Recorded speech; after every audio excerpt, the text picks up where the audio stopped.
অনেকেরই প্রশ্ন যে পালক পুত্র এটার সাথে দেখা দেওয়া জায়েজ আছে কিনা, অথবা পালক মেয়ে তার সাথে যে পুরুষে পালক নিয়ে আসছে সে দেখা দেওয়া জায়েজ আছে কিনা, এবং এই পালক পুত্র বা পালক মেয়ে এরা যে লোক যাদেরকে লালন পালন করছে তাকে বাবা বা মা হিসাবে ডাকা সম্বোধন করা জায়েজ আছে কিনা, এবং এই যে লোক তাদেরকে লালন পালন করছে সে পালক ছেলে পালক মেয়ে তারা ওই ব্যক্তির মারা যাওয়ার পরে তার সম্পত্তির ভাগ পাবে কিনা, এই গুরুত্বপূর্ণ তিনটা প্রশ্ন পালক পুত্র বা পালক মেয়ে সম্পর্কে উঠে আসে। এবং এই প্রশ্নের উত্তর খুবই গুরুত্বপূর্ণ এই জন্য যে আমাদের সমাজে এটার প্রবণতা অনেক বেশি।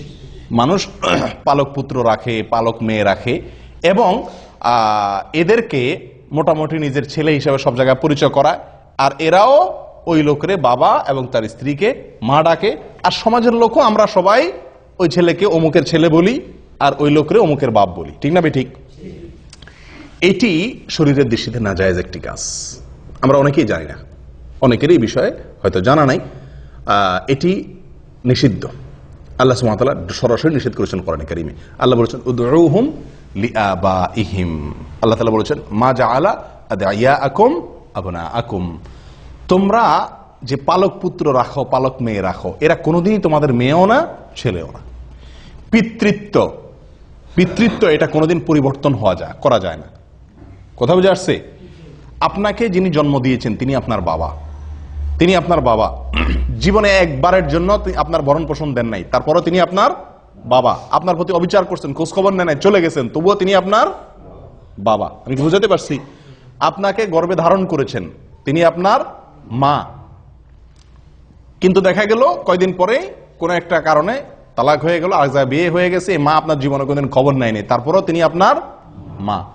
অন্য মহিলা আপনাকে সারা জীবন লালন পালন করুক, কখনো সে আপনার এই মায়ের পদটা পাবে না। আমি কি বুঝাতে পারছি?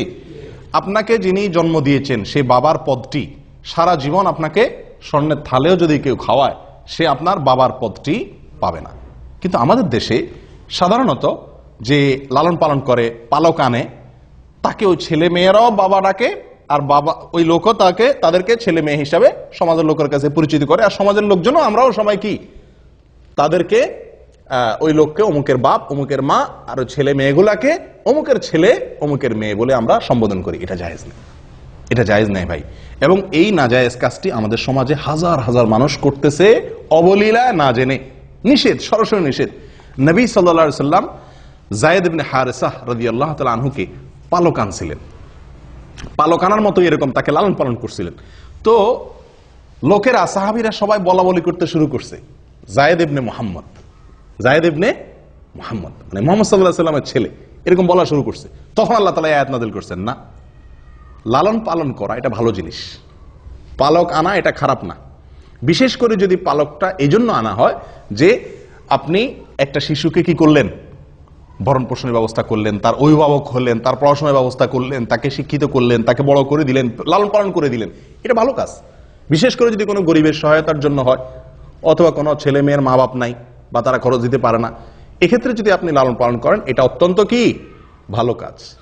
কিন্তু আপনি লালন পালনের বিনিময়ে কখনো তার বাবা হতে পারবেন না, আর ছেলেও আপনার কোনোদিন ছেলে অথবা মেয়ে আপনার কোনোদিন মেয়ে হতে পারবে না।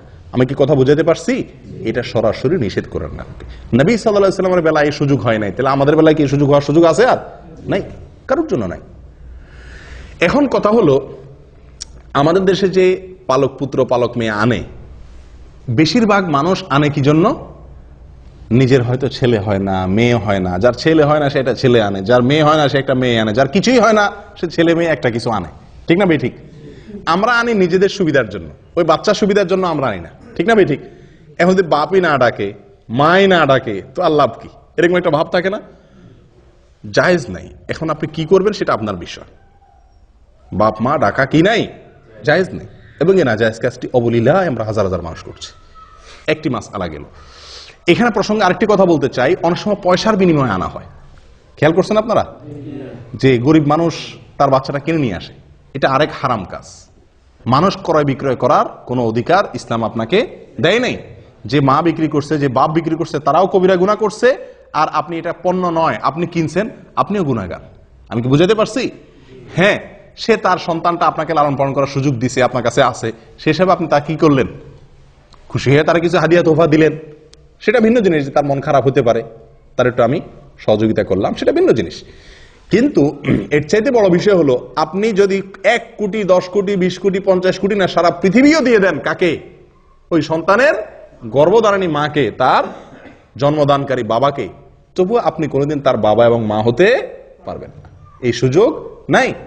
মনে চাইতেছে বাচ্চা পালন করার, পালন, পালাতে বাধা নেই, কিন্তু বাবা হতে পারবেন না, মাও হতে পারবেন না। দ্বিতীয় কথা হলো, এই যে সন্তানটা, এই সন্তানটা বড় হইলে, ছেলে হইলে, ওই যে মহিলার ঘরে লালন পালন হয়েছে, সে মহিলার সঙ্গে তার পর্দা করা কি ফরজ। কারণ এই সন্তান তার কি না, পেটের সন্তান না।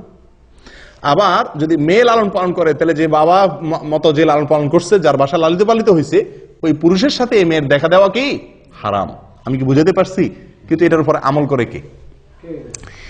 এখন কথা হলো, একই ঘরে থাকলে এই ছেলেকে এই মেয়েকে সারা জীবন লালন পালন করলাম, ছেলের মতো মেয়ের মতো করে, তার বাপ মা খুশি হয়ে আমার কাছে লালন পালন করার সুযোগ দিছে, তো এটা কিভাবে সম্ভব যে তার সাথে পর্দা করব? আপনি যদি তার সাথে পর্দা না করতে চান, এই ছেলে যখন ছোট ছিল, এই মেয়ে যখন ছোট ছিল, তার উপায় হলো তখনই তাদেরকে আপনার স্ত্রীর দুধ যে কোনো ভাবে চিবিয়ে চাবিয়ে কোন রকম দুধ খাওয়াই দেন, তাহলে আপনার দুধ সন্তান হয়ে গেল। এই ছেলে আপনার কি হয়ে গেল? এখন আপনি বাবা মাও বলা যাবে, আবার কি দেখাও দেওয়া যাবে, কারণ দুধ সন্তানের সাথে দেখা দেওয়া যায়। কথা বুঝাতে পারছি? ওই মহিলার যদি দুধ না থাকে, আপনার বোনের দুধ খাওয়াই দেন। কথা বুঝে আসছে? এক কথায়, অথবা মহিলার বোনের দুধ খাওয়াই দেন, তাহলে অন্তত মহিলার সাথে দেখা দেওয়ার সুযোগ হবে।